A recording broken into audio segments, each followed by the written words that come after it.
Apa yang menimpa saudaraku Ade Armando ini adalah bukti radikalisme yang menyusup ke dalam berbagai gerakan politik di Indonesia itu terjadi.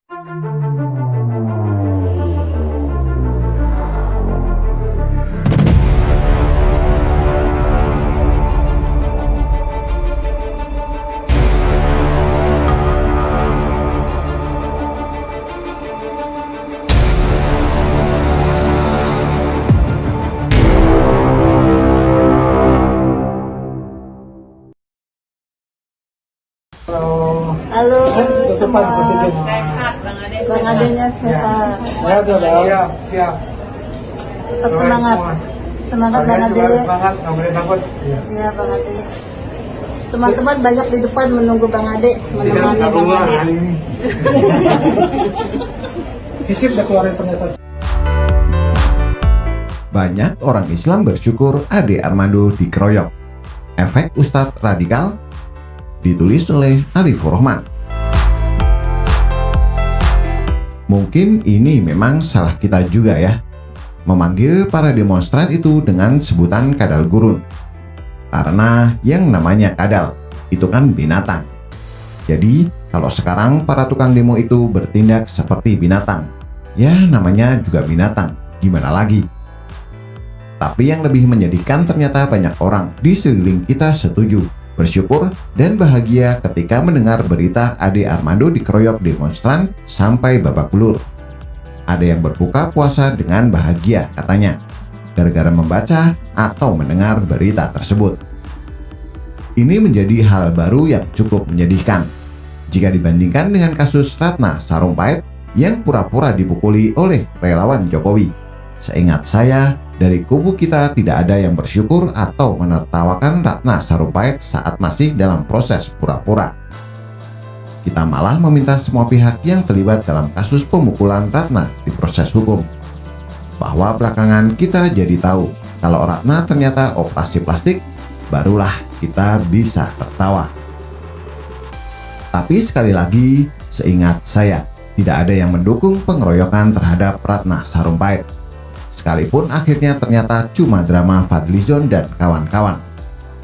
Nah, dalam kasus Ade Armando, kelompok oposan yang sealiran sama Fadlizon dan kawan-kawan ini malah menertawakan. Tanpa rasa dosa mengucapkan Alhamdulillah. Jujur, saya bingung.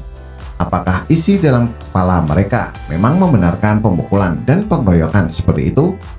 Apalagi sampai ada yang bilang halal darahnya. Meski memang ini bukan cerita baru, komentar semacam itu adalah komentar yang sudah lama berada di tengah-tengah kita, yang muncul dan diajarkan oleh para pemuka agama. Ustadz-ustadz yang mengajarkan kekerasan, yang dikit-dikit takbir dan nyanyi yel-yel gantung, itu memang ada dan harus kita akui keberadaannya. Karena kalau kita tak mau mengakui mereka beragama Islam, maka kasus semacam ini tidak akan pernah selesai. Akan selalu ada orang yang bersukacita dengan matinya teroris atau pemberontak, karena yang mereka lakukan dianggap sejalan atau pokoknya bisa menyerang pemerintah. Pertanyaannya, apakah pemerintah masih akan membiarkan kasus seperti ini terus-menerus ada di Indonesia? Bagi saya, ini sudah bukan lagi perbedaan pendapat, tapi sudah masuk ranah perbedaan isi kepala atau otak. Sehingga tidak ada toleransi terhadap orang-orang yang merayakan pengeroyokan Ade Armando. Maka sejatinya masalah pengeroyokan ini harus diselesaikan dari hulu ke hilir. Bukan hanya soal siapa yang memukul dan siapa yang memprovokasi, tapi lebih dari itu. Kita harus memetakan seberapa banyak orang yang meyakini bahwa pengeroyokan itu adalah bagian dari ajaran agama.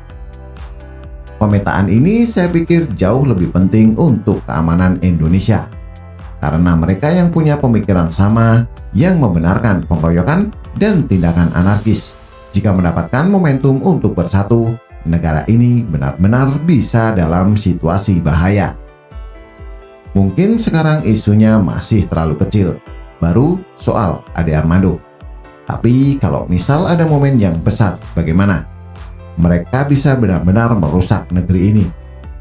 Jadi kepala kepolisian, Sebaiknya jangan ragu-ragu untuk meringkus dan babat habis orang yang ikut terlibat dalam persekusi ini, pun mendata orang-orang yang menertawakan kasus ini. Karena saya sangat yakin data-data tersebut akan sangat dibutuhkan di masa yang akan datang sebagai antisipasi dan pemetaan. Bila terjadi kasus serupa, misalkan kerusuhan, demonstrasi, dan sebagainya, mereka-mereka inilah yang harus diprioritaskan untuk dipantau. Mereka pasti saling terhubung, entah itu dalam organisasi ataupun hanya sebatas grup WA. Isi dan bahasan mereka pasti mirip-mirip dan sealiran. Terakhir, kita doakan Ade Armando segera sehat dan bisa beraktivitas seperti biasa. Saya kurang tahu seberapa parah akibat pengeroyokan itu, tapi harapan kita pastinya sama. Semoga lekas pulih. Dan selain itu, secara pribadi, saya ucapkan terima kasih. Meski bagi saya ini adalah tindakan yang salah.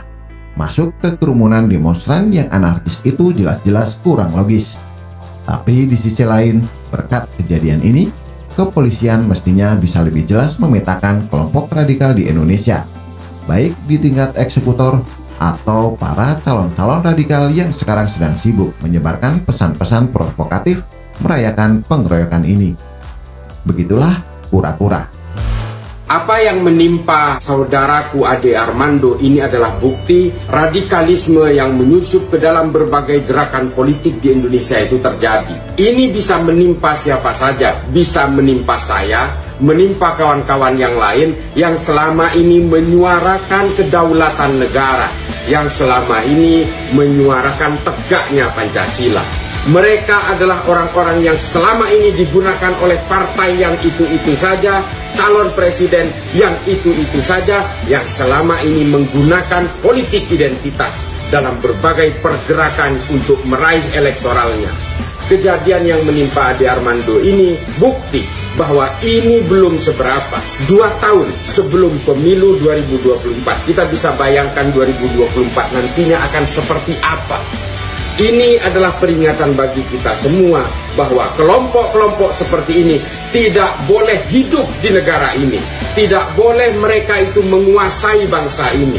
Jangan berikan ruang kepada mereka di 2024. Jangan dukung partai-partai dan juga calon presiden yang selama ini menunggangi agama, memanfaatkan kelompok-kelompok radikal seperti ini untuk melakukan pergerakan yang lebih leluasa.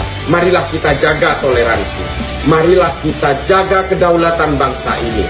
Marilah kita jaga tegaknya Pancasila ini. Sejarah membuktikan bahwa politik identitas, politisasi agama itu akan selalu membunuh orang lain, mengintimidasi orang lain, dan melakukan aksi-aksi kekerasan terhadap orang lain, baik yang seagama, apalagi yang tidak seagama. Kelompok-kelompok seperti yang kemarin mengeroyok Ade Armando itu adalah orang-orang yang selama ini dimanfaatkan kebodohannya oleh politisasi agama, supaya bangsa kita terbebas dari manusia-manusia biadab dengan jubah-jubah agama ini.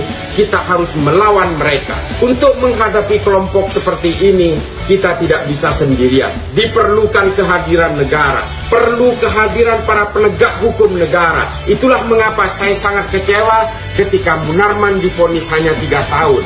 Itulah mengapa saya kecewa ketika negara memberikan potongan hukuman 2 tahun kepada Rizik Syihab. Coba bayangkan, Munarman dan Rizik Syihab akan keluar dari penjara pada 2024. Dan kelompok-kelompok seperti yang menganiaya secara biadab terhadap Ade Armando ini nantinya akan hidup kembali dan mengglorifikasi, menjadikan Munarman dan Rizik Syihab sebagai pahlawan. Coba bayangkan, 2024 akan seperti apa bangsa kita, akan seperti apa suasana politik kita.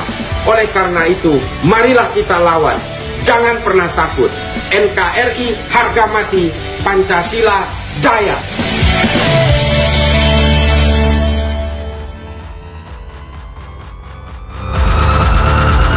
Bagaimana menurut Anda? Silahkan tulis komentar di bawah.